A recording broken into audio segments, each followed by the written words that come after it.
یاد آتے ہیں مجھے وہ دن جب بچپن کتنا اعلیٰ اور کتنا حسین تھا۔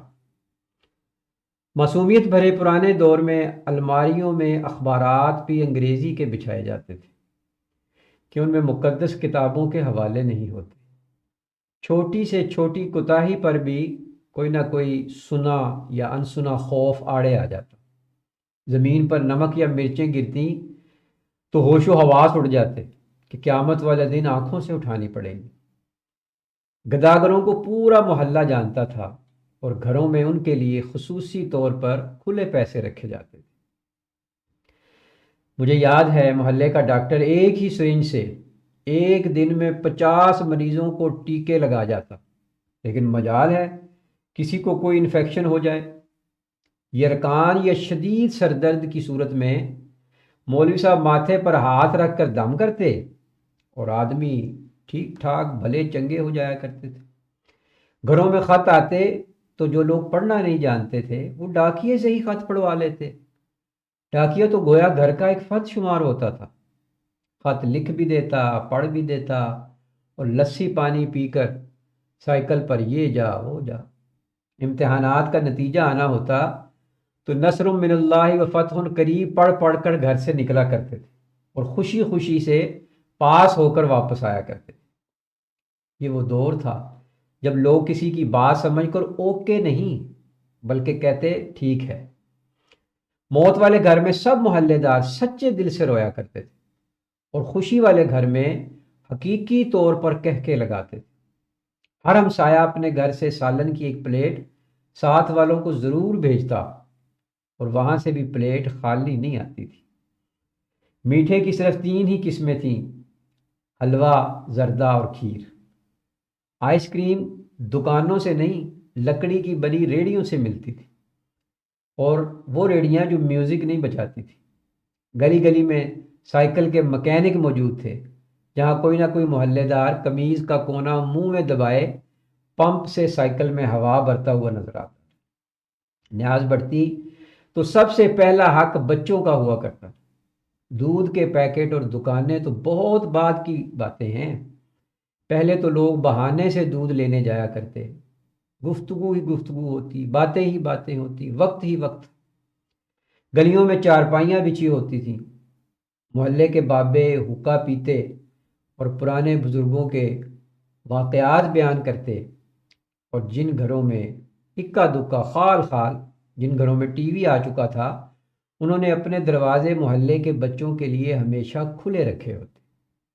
مٹی کا لیپ کی ہوئی چھتیں، ان کے نیچے جب پنکھا چلتا تو سخت گرمی میں بھی ٹھنڈی ہوا دیتا۔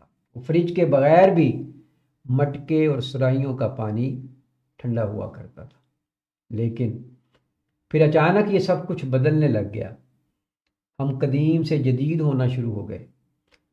اب باورچی خانہ سیڑھیوں کے نیچے نہیں ہوتا، کھانا بیٹھ کر نہیں پکایا جاتا، دسترخوان شاید ہی کسی کے گھر میں ہو، منجن سے ٹوتھ پیسٹ تک ہم نے ہر چیز بہتر سے بہتر کر لی۔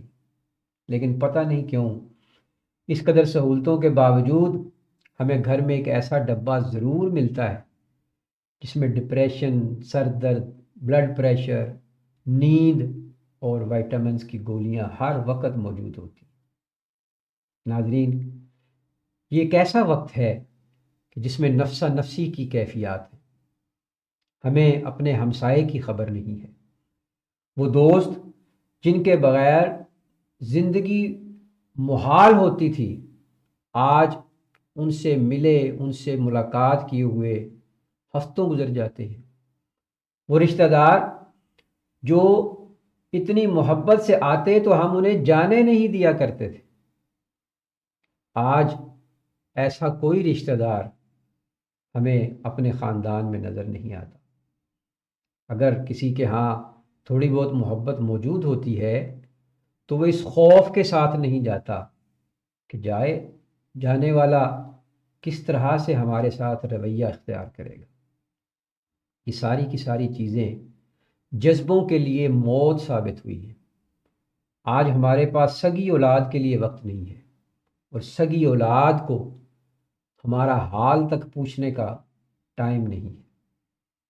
یہ نفسہ نفسی کا عالم یہ ہمیں کہاں لے کر جا رہا ہے، اس بات کو محسوس کیجئے۔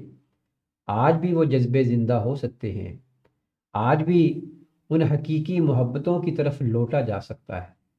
کوشش کر کے دیکھیے، آج کسی مہمان کو، کسی رشتہ دار کو اصرار کے ساتھ، محبت کے ساتھ بلائیے اور اسے گھر میں رکھ کے اس سے اپنی محبتوں کا اظہار کر کے دیکھیے۔ پرانے دوستوں کو وقت نکال کر ان سے ملنے جائیے اور انہیں بھی اس بات کا احساس دلائیے کہ آج بھی ان جذبوں کو جوان رکھا جا سکتا ہے۔ یہ ایک چھوٹی سی کوشش ہے، امید ہے کہ یہ ہمارے دلوں میں انہی جذبات کو ضرور اجاگر کر دے گی جو آج ہمارے دل میں ناپید ہو چکے۔ السلام علیکم ورحمۃ اللہ وبرکاتہ۔